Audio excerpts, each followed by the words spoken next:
Godzilla vs. Kong is the latest installment in legendary and Warner Brothers MonsterVerse series, released in Australia by Universal Pictures. It stars Alexander Skarsgård, Rebecca Hall, Millie Bobby Brown, Brian Tyree Henry, Julian Dennison and Kyle Chandler. It's directed by Adam Wingard.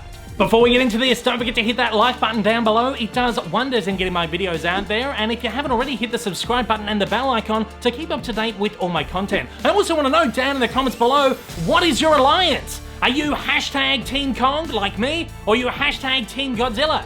If you're Team Godzilla, get out of here! No room for you in here. It's Team Kong all the way up in here. I'm joking, guys. I'm joking. Come back in. Come back in. It's a place for everyone in here. It's a safe place for everyone. Come back in. Let's get into the review. Let's get into it.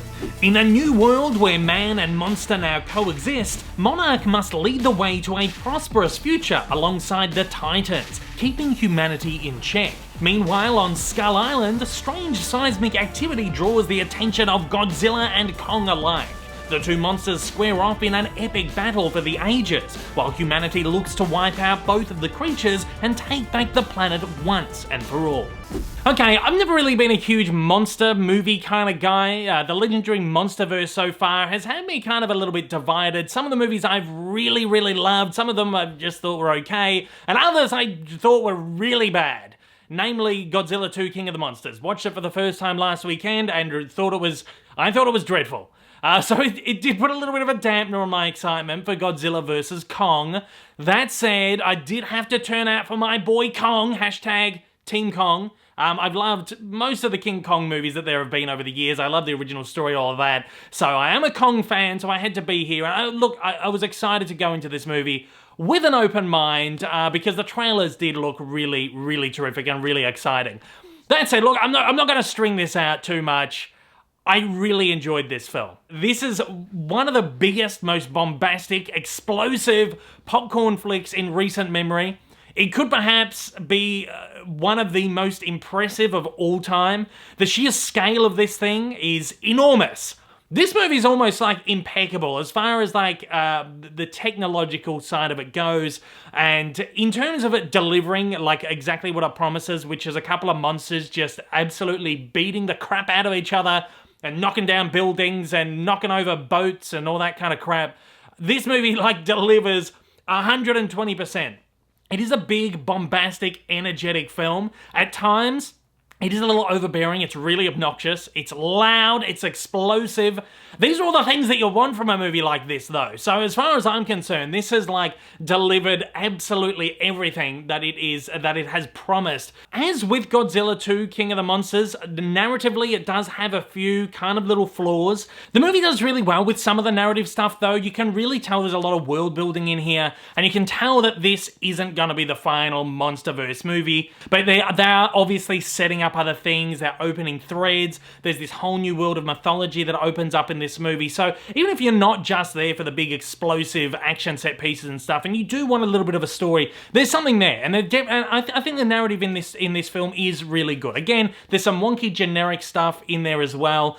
The human elements of this actually do work a lot better than King of the Monsters. The humans feel like they have a reason to be here. They actually have something to do in this. You got a movie about monsters that don't talk, that are beating the crap out of each other. You need to have some sort of narrative thread. So I understand why there are human characters in these movies. And I mean, you need that emotion there. You need that emotional narrative that runs in the background and kind of ties this together as a story that has some kind of heart. But the human characters, I feel like, actually deserve their place in this movie and are actually really quite fun. All of the performers in here are from Alexander Skarsgård to Rebecca Hall, Millie Bobby Brown, and Brian Tyree Henry, Julian Dennison, everyone that I've rattled off are all really good in this movie. Kyle Chandler, I'm a huge fan of the coach, Kyle Chandler, but I feel like he was maybe a little underutilized in this movie. Maybe that's my only real issue with that. For someone, again, who's not usually a huge fan of these like big monster films, I enjoyed this far more than I really expected. And as I said, the scale of it is insane. I think that's really what drew me in, is that the way that this film is pieced together, and the way they're able to like film it, even if it's like digital cinematography or whatever. Some of the set pieces in here are just insane. You've got scenes where there are like humans in flying vehicles, and the camera work is like the POV of the pilot flying around, and you know, you've got King Kong trying to grab it, and then you do a big flip like this and you're flying around, and it's a real spectacle. It's insane. I saw it on a huge screen. I say if you are in a place where you can go and see a movie safely, your cinemas are open, you feel comfortable enough to go and see a movie, see this on the biggest screen that you can. I don't care if it's free on HBO Max, do it. It's worth the money. And it's just, I think out of any movie that I've seen maybe in the last, you know, handful of years, this is the movie that really begs to be seen in this big screen format. I don't know, maybe I'm working this one up a little bit too much. This is, at the end of the day, it's a popcorn flick. There's a lot of dumb, stupid stuff in this movie, like really dumb stuff. Really dumb, stupid stuff. But it's what you expect from a movie like this. You can't go into a movie like this and pick it apart for how stupid it is, or how obnoxious it is, or how explosive it is, because that's what you want from a movie like this. This is made purely for entertainment.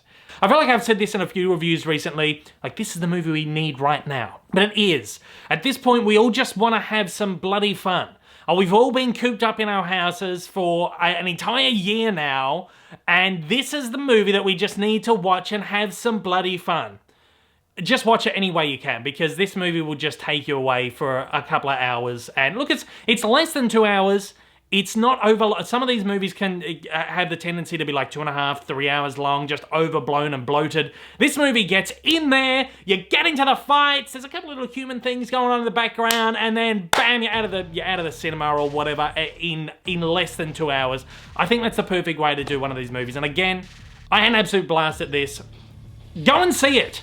And at that, I am so incredibly happy to be giving Godzilla vs. Kong a 4 out of 5. Godzilla vs. Kong is a totally bombastic, insanely ridiculous monster disaster flick, and easily one of the most impressive ever put on the screen, both in terms of scale and pure enjoyability. It's a film that delivers exactly what it promises, and fans of the series and those looking for an extravagantly brainless popcorn spectacle will have an absolute blast.